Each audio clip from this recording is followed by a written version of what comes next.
A primeira pergunta de hoje é do ouvinte Gomes. O Gomes pergunta ao pastor qual foi a primeira igreja a ser fundada.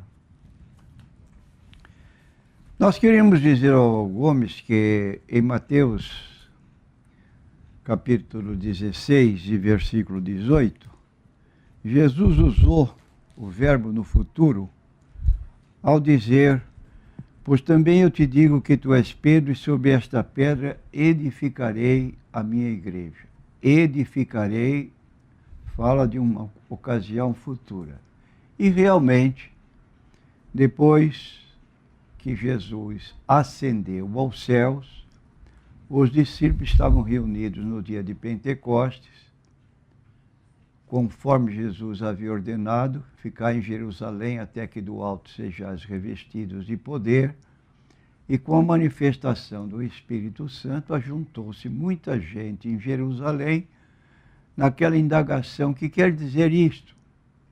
Quando então Pedro se levanta, faz um discurso, apontando o livro de Joel como cumprimento daquilo que estavam observando, de o Espírito Santo ser derramado sobre as pessoas que estavam ali no ajuntamento. Então Pedro continuou fazendo então a apresentação do nome de Jesus e dizendo ao povo judeu que eles tinham rejeitado o Cristo e que haviam pedido a soltura de um bandido que era Barrabás.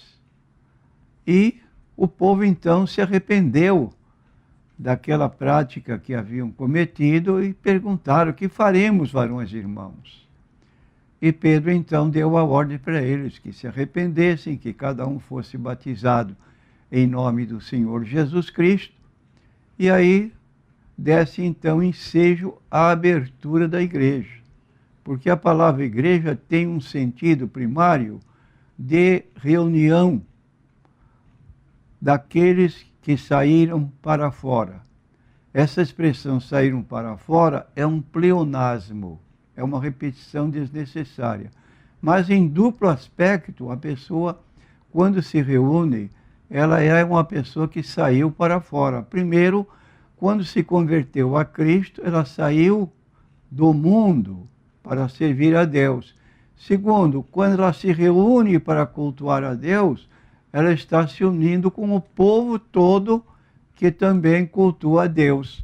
E aqui no livro de Atos dos Apóstolos, então, nós vamos encontrar essa ocorrência, onde nós lemos no capítulo 2, a partir dos versículos 41 em diante: de sorte que foram batizados que de bom grado receberam a sua palavra, e naquele dia agregaram-se quase 3.000 almas, e perseveravam na doutrina dos apóstolos, na comunhão, no partir do pão e nas orações, e em toda a alma havia temor, e muitas maravilhas e sinais se faziam pelos apóstolos.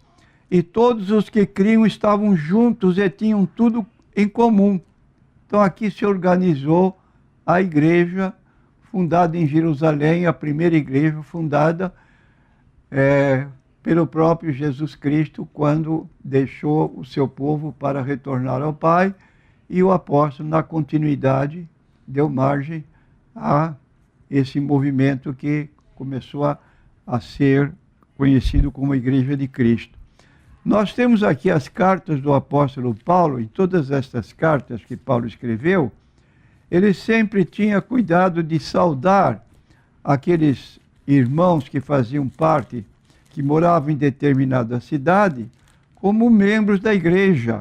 Por exemplo, nós temos a primeira carta de Paulo aos Coríntios, ele dizendo assim: Paulo, chamado apóstolo de Jesus Cristo pela vontade de Deus, e o irmão Sóstenes, a igreja de Deus, que está em Corinto, aos santificados em Cristo Jesus, chamados santos, com todos os que em todo lugar invocam o nome de nosso Senhor Jesus Cristo, Senhor deles e nosso.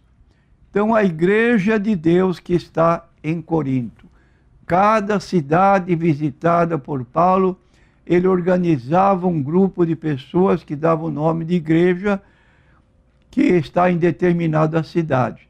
Então, as suas cartas, fora as pastorais, tinham este objetivo de falar ao povo que residia naquela cidade e que havia aceito a Jesus como Salvador. Então, primeira igreja, a igreja cristã, fundada pelo Senhor Jesus Cristo no dia de Pentecoste, com o discurso de Pedro e a sequência deles se reunirem normalmente. As próximas perguntas são do ouvinte Erinaldo. Diz assim a primeira: Pastor, por que tem denominações que separam as mulheres dos homens dentro da igreja, com relação aos assentos, os homens de um lado, as mulheres de outro? Na realidade, eu penso que isso não deve ser uma questão de obrigação. Como se sentasse junto, por exemplo, um casal, marido e mulher. Qual é o problema de um marido sentar-se ao lado da sua esposa? Problema nenhum. Mas às vezes tem pessoas que estão na fase de namoro, senta-se a moça com o moço e se mantém impropriamente conversando durante o culto. E isso aí é um desrespeito à casa de Deus. Então, admito que determinadas igrejas já façam uma imposição para efetivamente cada qual saber já o seu lugar.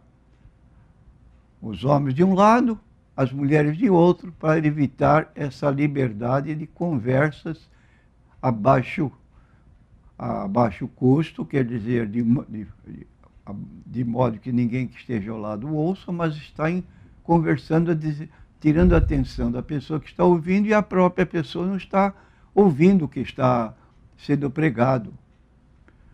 Então não vejo qualquer crítica, agora penso que não deve ser obrigatório. E se possível que houvesse os que se sentassem ainda juntos, evitassem qualquer comunicação entre si durante a celebração do culto, seria melhor. Não precisaria ser uma imposição, porque está escrito no capítulo 5 de Eclesiastes: guarda o teu pé quando entrares na casa de Deus. Guardar o pé significa não tirar o sapato, significa respeito na casa de Deus.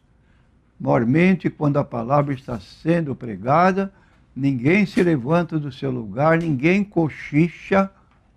Fica atento ao que está ouvindo a palavra de Deus. E a segunda pergunta, também do ouvinte Erinaldo, é com relação a algumas denominações que fazem exigências, têm regras com relação à higiene pessoal das pessoas. Ele cita aqui o exemplo, por exemplo, de proibir que sejam paradas as axilas, que cortem o cabelo, e outras coisas no sentido, no campo da higiene pessoal. Ele pergunta ao pastor se isto é bíblico. Certos pastores têm uma exigência no que concerne aos costumes. São intransigentes. Começam a observar a mulher de um modo que, para ver se não tem algo que está contrário à palavra de Deus. Agora, há um limite para essas observações. Por exemplo, eu leio em 1 Timóteo, capítulo 2, versículo 9, que do mesmo modo as mulheres se ataviem, trajem honesto, com pudor e modéstia, não com tranças ou com pérolas ou vestidos preciosos, mas como mulheres que fazem profissão de servir a Deus com boas obras. Então aqui está. A mulher não pode, por exemplo, um casal.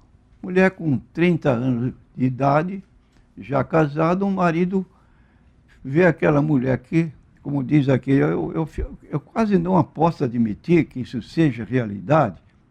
Mulher que vai com as axilas cheirando mal para ir à casa de Deus, isso me parece que é exagero do nosso consulente.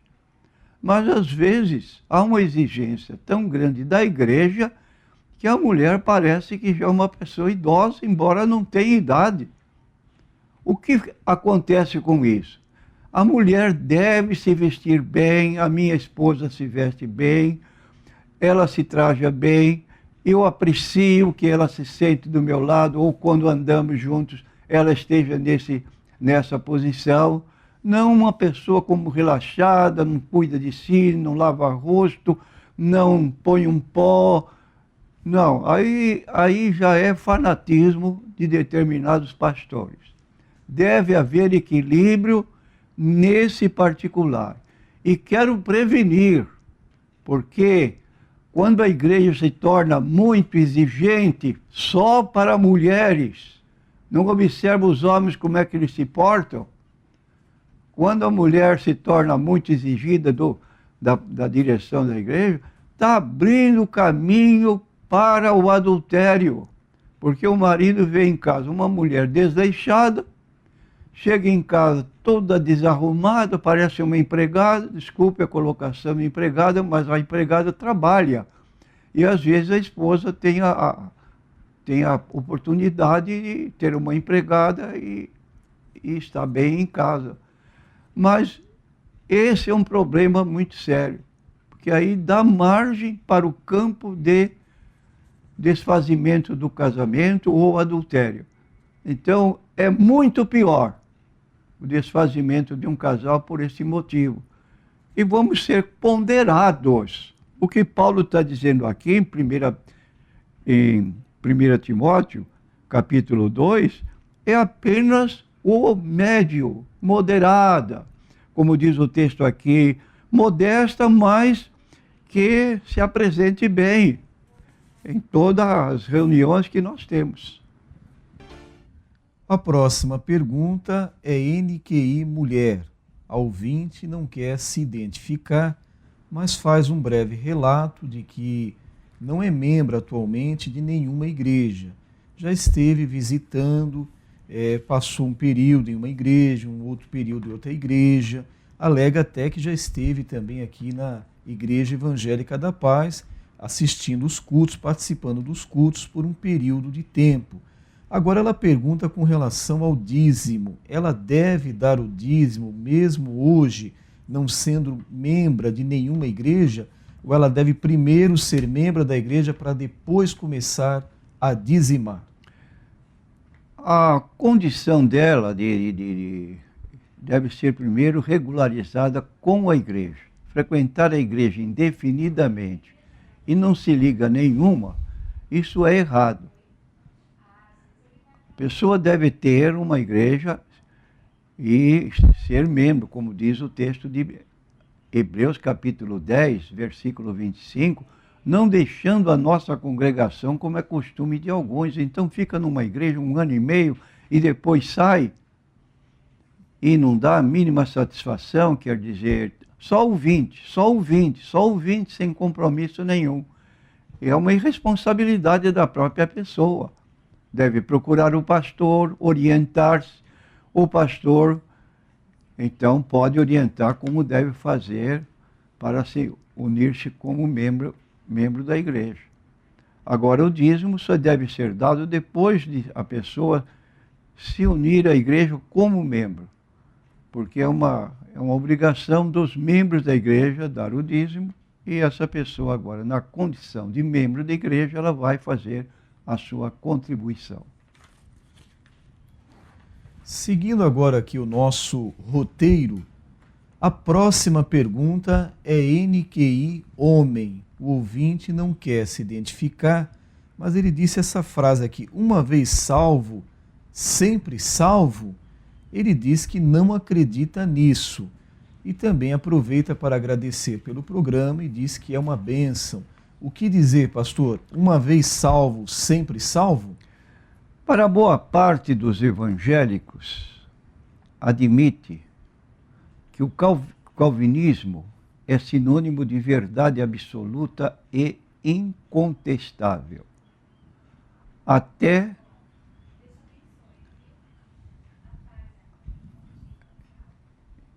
admitir-se essa condição.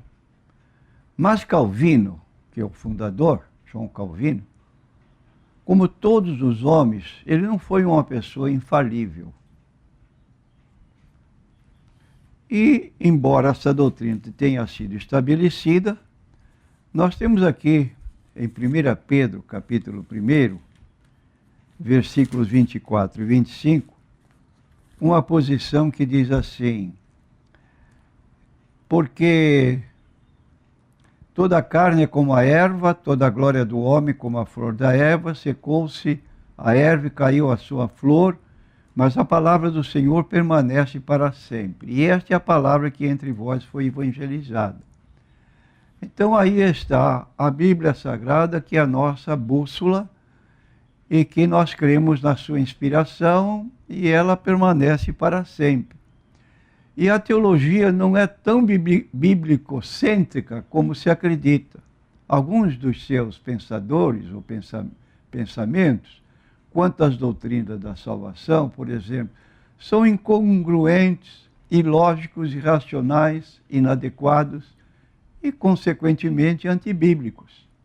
Vejamos o que disse Calvino acerca da salvação de crianças: admitindo-se a doutrina da colocação, uma vez salvo, salvo para sempre. E essas pessoas são salvas para sempre porque foram eleitas por Deus antes do seu nascimento para serem tais pessoas eleitas.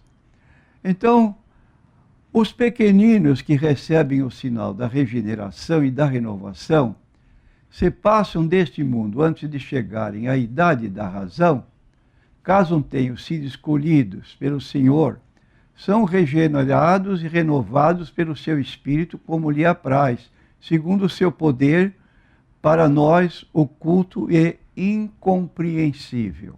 Então, crianças que são eleitas antes de nascerem, automaticamente, mesmo na sua idade de criança, que não tem consciência ainda de fatos, não sabe raciocinar, mas se é eleita, está eleita.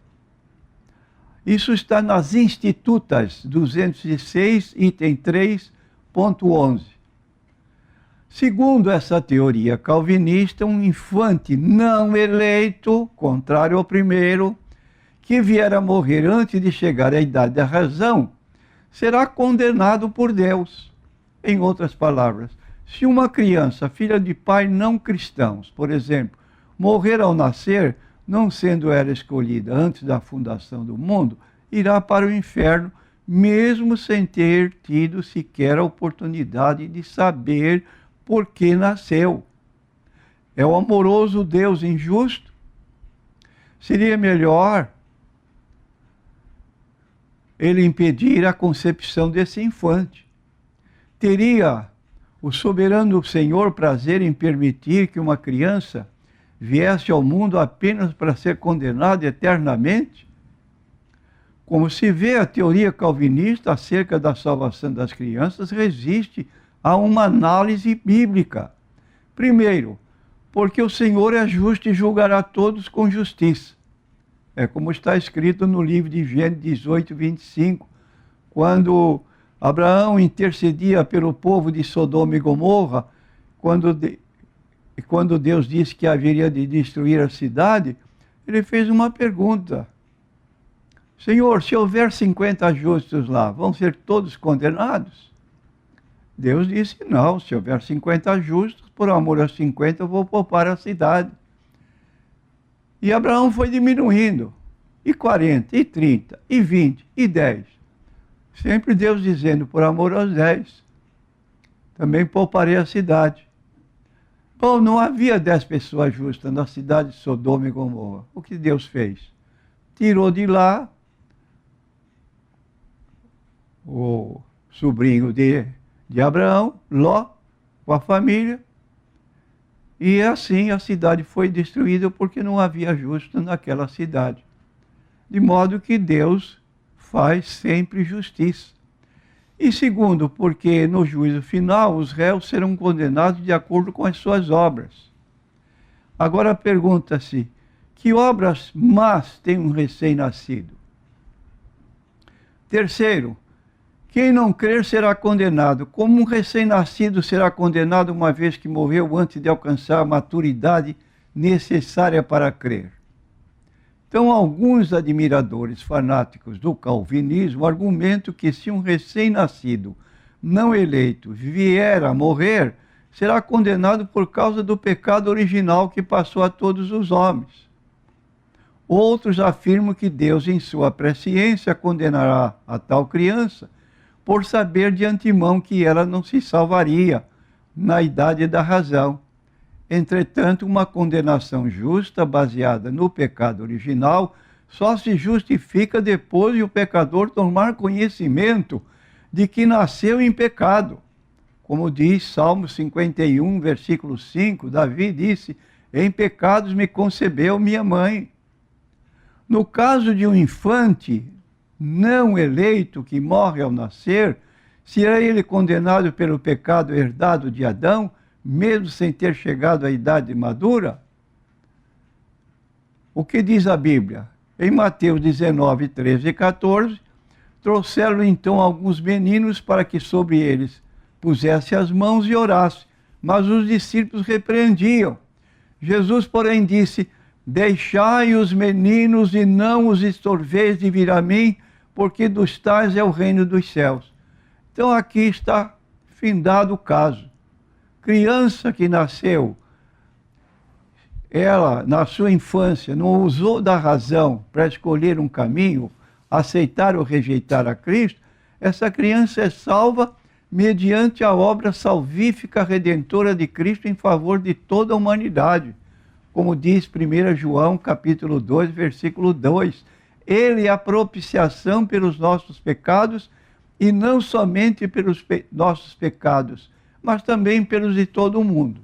Discordo francamente desse conceito do calvinismo. A próxima pergunta é do ouvinte Arnaldo. O Arnaldo aqui informa que atualmente ele não está frequentando nenhuma igreja, mas ele tem aqui algumas dúvidas que ele então ligou e passou as perguntas para o pastor. A primeira, ele quer saber sobre algumas religiões. Ele cita aqui como exemplo a Igreja Católica, que utiliza a mesma Bíblia que os evangélicos, mas eles acabam adorando os santos. Mas na Bíblia está escrito que não devemos adorar os santos. Então ele pede para o pastor falar a respeito. Eu quero dizer ao nosso consulente que ele esqueceu de mencionar, segundo o Catecismo de Doutrina Católica, que a Igreja Católica tem duas fontes de autoridade religiosa. Uma das fontes é a chamada tradição. E no Catecismo surge uma pergunta: em que consideração se deve ter a tradição? A resposta que encontramos é a mesma consideração que se tem na Bíblia Sagrada. Então, de acordo com Apocalipse 22, versículo 18, a Bíblia declara que não se pode acrescentar nada ao que está escrito. Logo, a tradição tem o valor da Bíblia Sagrada e, baseado na tradição, então, com decretos papais, concílios realizados, se admite que esse culto que se presta às imagens nas igrejas católicas, quando nós entramos, vemos lá, sempre junto ao altar, aquelas imagens onde a pessoa se prostra, faz pedidos, e a Bíblia declara que isso não deve ser feito. De modo que, no capítulo 22 de Apocalipse, versículo 15, no 14 diz assim: bem-aventurado aqueles que lavam suas vestiduras no sangue do Cordeiro, para que possam entrar na cidade pelas portas. Ficarão de fora os cães, os feiticeiros, os que se prostituem, os homicidas e os idólatras, e qualquer que ame e comete a mentira. Então, uma pessoa nessa situação, segundo a Bíblia, não é posição nossa pessoal, mas a Bíblia, essa pessoa não se salva. A próxima pergunta, também do ouvinte Arnaldo, ele quer saber se existe alguma hierarquia na Trindade, o Pai, o Filho e o Espírito Santo, pastor. Não. A doutrina da Trindade é definida como um só Deus, eternamente subsistente em três pessoas. Pode alguém argumentar por que então sempre se menciona o Pai em primeiro lugar, o Filho em segundo e o Espírito Santo em terceiro? Não seria uma hierarquia? Não. O que está sendo definido por essa posição, Pai, Filho e Espírito Santo, é que nós encontramos na Bíblia, no capítulo 1 do livro de Hebreus, versículo 1, dito o seguinte: havendo Deus antigamente falado muitas vezes, de muitas maneiras, aos pais pelos profetas, e realmente, quando abrimos o livro, o primeiro livro da Bíblia, sequencialmente os outros livros, vamos encontrar aqui: no princípio criou Deus os céus e a terra. Então, nós ouvimos ali todo, no livro do Antigo Testamento, sempre o Pai é mencionado. Agora, quando esse texto do livro de Hebreus, capítulo 1, versículo 1 diz, o Pai havendo falado antigamente, ele conclui da seguinte maneira: e a nós falou-nos nestes últimos dias pelo Filho. Então, de acordo com Gálatas, capítulo 4, versículos 4 a 5, na plenitude dos tempos, Deus enviou seu Filho, nascido de mulher, nascido sob a lei, para remir os que estavam debaixo da lei. Então, Jesus nasceu no tempo próprio. Daí nós temos os 4 evangelhos que relatam a vida com minúcias de Jesus Cristo. É a figura central. E o próprio João, ao terminar o seu evangelho, no capítulo 20, ele diz assim: olha, Jesus fez muitas outras coisas que não estão escritas neste livro, e julgo que se todas fossem escritas, não haveria livros que comportassem. Então aqui nós temos a plenitude do Filho. E em terceiro lugar, nós temos que Jesus prometeu no capítulo 14 de João que ele iria para que no seu lugar viesse o Espírito Santo, para completar a obra que ele havia iniciado. É o que nós lemos, então, em João, 4º Evangelho, Jesus dizendo essas palavras a respeito da vinda do Espírito Santo. Diz o texto bíblico o seguinte: eu rogarei ao Pai, está em João 14, versículo 16 em diante, e ele vos dará outro Consolador, para que fique convosco para sempre, o Espírito de verdade que o mundo não pode receber, porque não o vê nem o conhece, mas vós o conheceis, porque habita convosco e estará em vós. Não vos deixarei órfãos, voltarei para vós.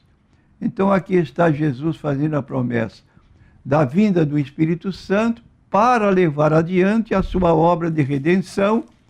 E ele disse para os discípulos: convém que eu vá, porque se eu não for, não virá a vós o Espírito Santo. E quando ele vier, convencerá o mundo do pecado, da justiça e do juízo. Do pecado, porque não crê em mim, para que nós sejamos levados a crer na pessoa do Senhor Jesus Cristo. O Espírito Santo intercede o nosso coração, em nosso coração, para aceitar a doutrina, como diz o apóstolo Paulo: se tu creres em Cristo com o teu coração e creres que Deus o ressuscitou dos mortos, serás salvo, visto que com o coração se crê, com a boca se faz confissão, e quem invocar o nome do Senhor Jesus será salvo. E assim, são 3 perguntas iguais em poder e glória. Pai é adorado, o Filho é adorado e o Espírito Santo é adorado. é o maior tributo que se pode doar ou se fazer a Deus, adoração. E Jesus disse mesmo em João 5,23 que todos honrem o Filho como honram o Pai. Quem não honra o Filho não honra o Pai que o enviou. Então, não tem aí hierarquia, tem tempo de manifestação.